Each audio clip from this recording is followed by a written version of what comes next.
Now, I've just finished a day of streaming Gran Turismo 7 in PSVR2. I've been wearing this headset for about 8 hours today, streaming it, and I'm ready to give you my first impressions on launch day of the PSVR2 headset, coming from someone who's going to be using it mainly for racing, but I'm a general gamer as well.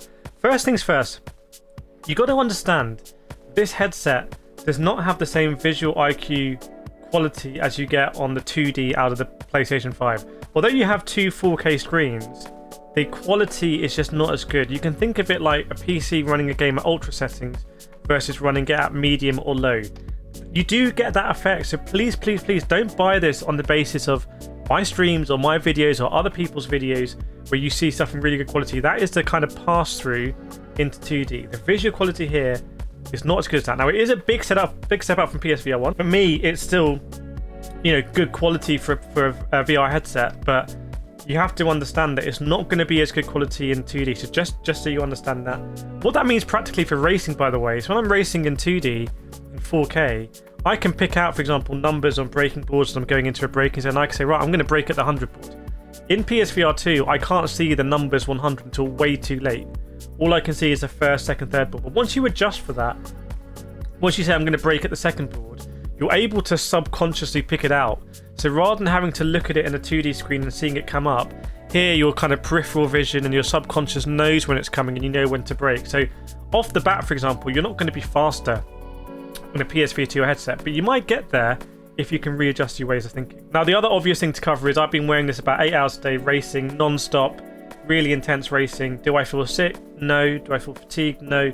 That might be because I played a lot on PSVR 1 for Gran Turismo Sport back in the day, but I have to say this is just such a lightweight VR sort of headset, and also the latency must just be really good. And I'm playing in 60 Hz, I believe, on Gran Turismo 7, because I can't pass through 120 Hz and be able to stream. So this isn't the best use case for Gran Turismo for PSVR 2, but I'm still not having any issues with motor system fatigue. The audio works absolutely perfect for me to stream and make videos, and I'm just really excited to be using this more. The controllers I'm still getting used to. I don't think they're sitting in my charging dock correctly, so sometimes you'll see like a red screen, a red circle on the screen. That's because it's still picking up the charging controller. But this is a pretty phenomenal piece of kit. If you can try one before you buy it, please try one. By the way, if you're enjoying watching my videos and content, please do subscribe. It just means the world of difference. Maybe we'll get invited to more things, but before you drop the money on it, please try one out, understand that visual quality, understand how it works. You might be hooked, it might be love at first sight, or you might be like, hang on, this isn't for me. We've had loads of comments on our stream, some people saying, I'm actually really disappointed by the visual quality, other people saying, wow, this is an absolute game changer. So, you need to experience it to see which side of the fence you're going to be on. The last thing I want to say is, like, how do I feel about the price? £529 for the headset.